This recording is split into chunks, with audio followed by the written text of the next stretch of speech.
E aí pessoal, tudo bem? Meu nome é Thiago, sou aluno de Design de Mídias Digitais da PUC-Rio e eu vim falar para vocês sobre um assunto hoje em dia muito utilizado, que é a mocap, ou Motion Capture Suit, ou roupa de captura de movimento. Então, antes de começar a falar sobre mocap, eu acho necessário dar uma breve introdução sobre o que viria antes dela. E a gente não pode começar a falar sobre ela sem falar um pouco de animação. O conceito de animação é um conceito bem antigo, assim por dizer. Ele começou em 1911 por um homem chamado Winsor McKee. Ele foi o primeiro homem a fazer alguma coisa parecida com o que nós temos de animação hoje em dia. Ele pegou várias folhas de papel e desenhou um boneco com pequenas alterações corporais, e quando passava as folhas em sequência, o movimento aparecia no boneco. E foi daí que começou a vir toda essa ideia de animação.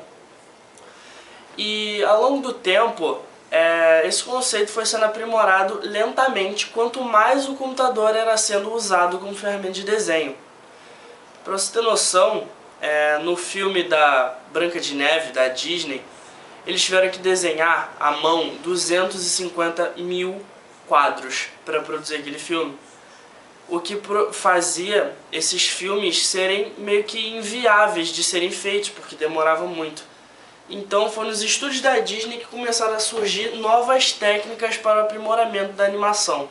Uma dessas técnicas foi o keyframing, que nós usamos até hoje em dia nos computadores, que é um modo de você fazer pequenas alterações por quadro e você conseguir automaticamente deixar a sua animação um pouco mais realista, sem ter que mexer quadro a quadro. No entanto, certos movimentos como o caminhar humano eram muito difíceis de serem reproduzidos com a técnica de keyframing, pelo alto nível de complexidade das articulações do nosso corpo. Então, a saída foi gravar movimentações em objetos reais e reproduzi-los tridimensionalmente em um computador. Antes de aparecerem pela primeira vez comercialmente, em 1993, uma técnica era usada, se chamava rotoscopia. Rotoscopia seria desenhar por cima de imagens de atores reais praticando o movimento. A rotoscopia evoluiu para motion capture, que consiste em capturar coordenadas e movimentos de objetos reais através de processos ópticos ou magnéticos. Essa informação é inserida e mapeada para modelos 3D no computador. Essa tecnologia é recente e ainda possui muitas limitações. Ela pode ser encontrada em filmes como Toy Story, antigos, como jogos até hoje em dia. Um exemplo é L.A. Noire. Existem vários tipos de mocap, mas eu vou focar nos sistemas ópticos. Nesse tipo de sistema, os atores são cobertos por refletores, em geral feitos de LED, em suas principais articulações, para serem capturados os movimentos. Câmeras especiais são estrategicamente posicionadas para receberem as coordenadas 2D dos refletores. Logo em seguida, esses dados armazenados são capturados por um software de computador que fazem as coordenadas 3D passarem para o modelo. Bom, em todo estúdio de motion capture, não há mais nada além de câmeras e telas verdes. É importante dizer que em todos esses processos o infravermelho está presente para auxiliar no tracking dos marcadores. Os sistemas de captura óptica são os mais caros atualmente, podendo chegar até $250 mil. Uma das vantagens de utilizar esse sistema é a alta taxa de amostragem de imagens capturadas. A taxa de amostragem depende basicamente da qualidade da câmera. Uma boa câmera consegue capturar até 200 quadros por segundo, ou seja, uma taxa de amostragem bem grande. Outra vantagem dos sistemas ópticos é a liberdade que os atores têm para atuar. Já no sistema magnético, os atores são cobertos por fios e isso acaba atrapalhando na movimentação deles. A grande desvantagem desse sistema óptico é a oclusão de um desses marcadores, causado pela descalibração de um dos refletores. Esse tipo de problema é o mais frequente na captação de movimentação de objetos pequenos, como por exemplo movimentos das mãos. Nesse caso, a recuperação da posição 3D do refletor pode ser completamente comprometida, fazendo com que se tenha que regravar a cena. A utilização de um número maior de câmeras pode resolver facilmente esse problema. Ainda há necessidade de processamento via software para os dados obtidos pelas câmeras para gerar informações 3D.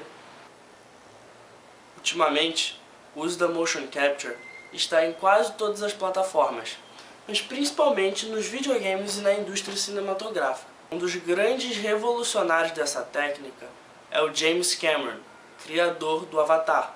No filme Avatar, foi usada uma nova tecnologia de Motion Capture facial, que contava com um capacete ajustado à cabeça dos atores, com um micro suporte com uma câmera infravermelha que servia para capturar só um quadro facial, para melhor representar as expressões dos atores e nos tornar mais envolvidos com os personagens.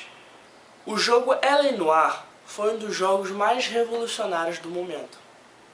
Ele conta com uma incrível capacidade das câmeras de reproduzir fielmente os movimentos faciais dos atores. Eles utilizam técnicas revolucionárias, além das de James Cameron, de captura de movimento. Eles usam câmeras super potentes que são capazes de processar em 3D já as informações, e por isso os atores precisam estar caracterizados do modo que o personagem vai aparecer no videogame, pois a câmera capta tudo, não só os movimentos. Filmes como Senhor dos Anéis, Expresso Polar e Marte Precisa de Mães são grandes exemplos da indústria cinematográfica da aplicação de Motion Capture. O filme que melhor representa o que é captura de movimento depois do filme de James Cameron, Avatar, é o filme Planeta dos Macacos: A Origem. Eles quiseram fazer com que os macacos parecessem o mais real possível e, ao mesmo tempo, como eles desenvolviam características humanas, passassem a emoção de atuação como se fossem seres humanos. E um filme que promete revolucionar de vez a história da Motion Capture é o filme que estará em breve nos cinemas, O Hobbit, da linha Senhor dos Anéis. No novo sistema de captura de movimento, câmeras hipersensíveis são capazes de filmar em cenários abertos, verdadeiras florestas, castelos, casas, todos usando o mesmo sistema de marcadores de reflexão infravermelho. Para finalizar, eu vou falar algumas das vantagens e desvantagens de usar esse processo óptico na captação de movimento. Uma das principais vantagens de usar esse processo é que é mais rápido e até resultados em tempo real podem ser obtidos. Em aplicações na área de entretenimento, esse processo pode com certeza reduzir os custos de uma animação que poderia ser feita em keyframe. Outra vantagem desse tipo de captura de movimento é a quantidade de animação que pode ser feita dentro de um dado período de tempo, comparado com outros tipos de técnicas convencionais.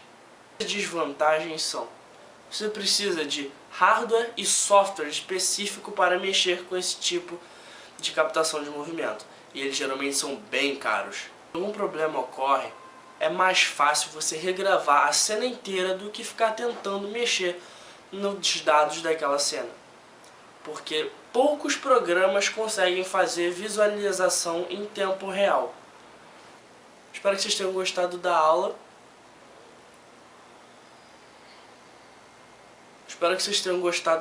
Sobre Motion Capture. Eu me diverti muito fazendo esse vídeo e espero que nessa brincadeira toda vocês possam ter aprendido alguma coisa como eu aprendi com toda essa pesquisa. Muito obrigado pela atenção, um abraço.